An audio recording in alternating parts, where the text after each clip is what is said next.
Amis des colis de fans, bonjour. Alors, comme je vous l'avais dit, j'avais encore deux colis de fans en attente à vous montrer. Donc, je les montre dans l'ordre où je les reçois. Donc là, un colis de fans que m'a très gentiment envoyé Polo, qui, comme on va le voir, contient deux systèmes qui vont à voir avec la température.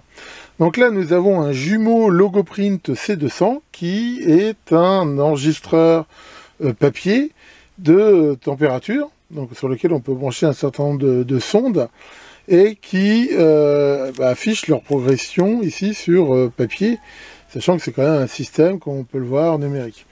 Alors, il y a une porte normalement avec une clé. Alors, j'avais pas la clé et voilà, apparemment j'ai eu un peu de mal à l'ouvrir. Alors, j'ai un petit peu endommagé la porte, enfin bon, je pense que c'est réparable au besoin. Alors, ça s'alimente sur le secteur, donc là je peux brancher directement. Et on voit que quand il démarre, là, il me fait un wetting, donc qui est sans doute sa phase d'initialisation. Alors pour info, j'ai branché 3 sondes dessus. Alors c'est des sondes de ce style-là, qui sont des sondes PT100, des sondes de platine de température. On les appelle PT100 parce que, je veux dire, leur valeur, je crois, à 0 degré, c'est 100 ohms. Et c'est des sondes qui, comme on peut le voir, disposent de 3 connexions. Alors pourquoi 3 connexions? Il y en a 4, il y en a 3, il y en a 2. Alors généralement le système à 3 connexions, qui est un des plus répandus, c'est parce qu'il y a un système un petit peu genre Kelvin qui permet d'éliminer la résistance des fils. Je rappelle que le système Kelvin, généralement dit aussi à 4 fils, permet cela. Mais voilà, donc il y a beaucoup de sondes qui sont comme ça. C'est pour ça que là, en fait, les 2 fils rouges, on peut les intervertir, c'est pas très important. Mais voilà, ensuite on a ici ce fil blanc de la mesure. Et donc c'est des sondes, voilà, qui derrière, on peut mesurer différents types de température. Alors là on voit que quand il est initialisé, il me fait toujours une alerte no paper. Alors j'ai eu beau essayer de mettre le papier, de regarder ce qui se passait dedans, j'ai pas réussi à enlever cette alerte. En même temps, j'ai pas non plus réussi à trouver la doc. Manifestement, c'est un appareil qui est assez ancien, et quand on va sur le site de Jumeau, le constructeur, il nous dit que c'est un truc qui n'existe plus, et que voilà, ils ont des trucs plus modernes maintenant, qui n'enregistrent plus sur papier, mais sur je vais dire des puces électroniques que l'on peut ensuite consulter avec un soft et tout ça. Enfin bref, donc là on voit par exemple sur la sonde 1, on voit que j'en ai branché une, et il m'affiche bien la température, qui est en effet de l'ordre de 15 degrés ici, dans mon lab. Alors après, c'est pareil, à mesure où je ne connais pas ici toutes les subtilités du système, c'est pas forcément très simple à trouver, et bien sûr je fous tout en l'air. Alors ce que je propose par contre éventuellement, c'est de jeter un petit coup d'œil à cet appareil pour voir un petit peu comment il est fait. Alors si on regarde la face arrière de cet appareil, on voit ici toutes les entrées là, qui permettent donc de brancher les sondes, donc a priori il y a jusqu'à 6 voies. Ici, un certain nombre de connecteurs, je ne sais pas trop à quoi ça correspond, vu que j'ai pas la doc. Et là, par contre, on voit l'alimentation live, neutre, terre, qui permet de le faire. D'après ce que j'ai pu voir quand même sur les datasheets, il assure une isolation galvanique entre les sondes et justement le système, ce qui est plutôt bon, parce que ça permet éventuellement d'éliminer des problèmes de tension de mode commun, des parasites, des choses comme ça. Et là on peut voir aussi une sonde qui est sans doute sa sonde qui permet de mesurer la température ambiante. Alors on va l'ouvrir puis regarder un petit peu comment c'est fait dedans. On peut voir ici que tout le système de connecteurs arrive là sur une sorte de connecteur de fond de panier, donc qui permet d'enlever tout ce bloc qui contient toute l'électronique. Alors dedans, il y a une pièce qui bouge. On peut voir que c'est un radiateur qui s'est manifestement décollé de quelque part. Enfin bon, ça c'est pas très grave. Et donc là, on a le système de papier d'enroulage. Et on peut voir qu'il y a pourtant du papier dedans. Alors, il n'y en a peut-être pas assez pour que ça marche, je sais pas. Enfin, toujours est-il que là, on peut voir le système.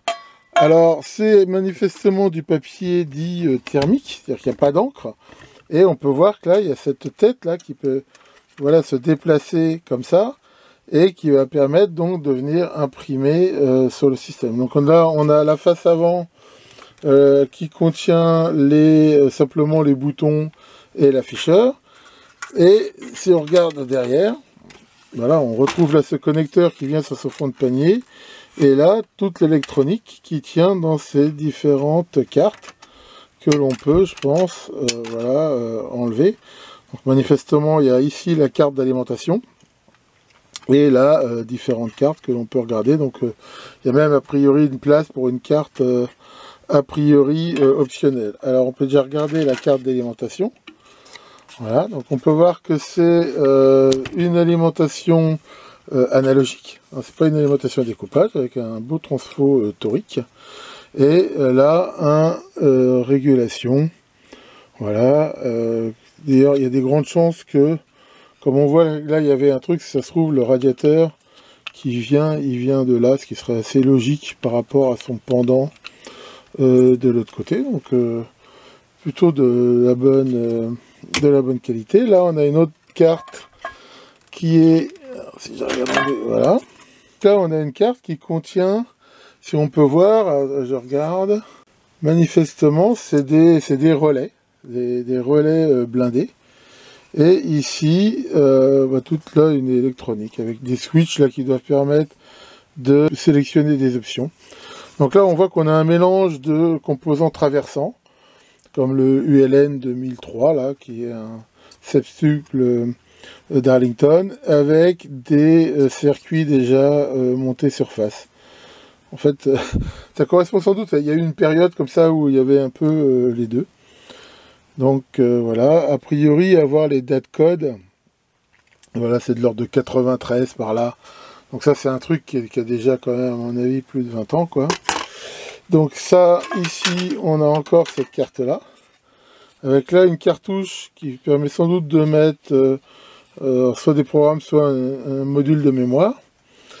Et là, on peut regarder que c'est basé sur un 80C32, donc c'est un microcontrôleur de la famille 51. En fait, je rappelle que dans cette famille, il y a les familles 81C51, 52, qui diffèrent par le nombre de mémoire et des choses comme ça, et les familles 31, 32, qui sont les mêmes, et ce qu'on appelle ROMless, c'est-à-dire qu'il n'y a pas de programme à l'intérieur, et que le programme doit être externe, et il est probablement contenu ici, dans ces EPROM, FSAW. Là, on peut voir la pile qui permet de garder l'heure, avec sans doute le circuit RTC, Real Time Clock. D'ailleurs, il marche bien, parce que quand j'ai regardé l'afficheur, la date était bonne.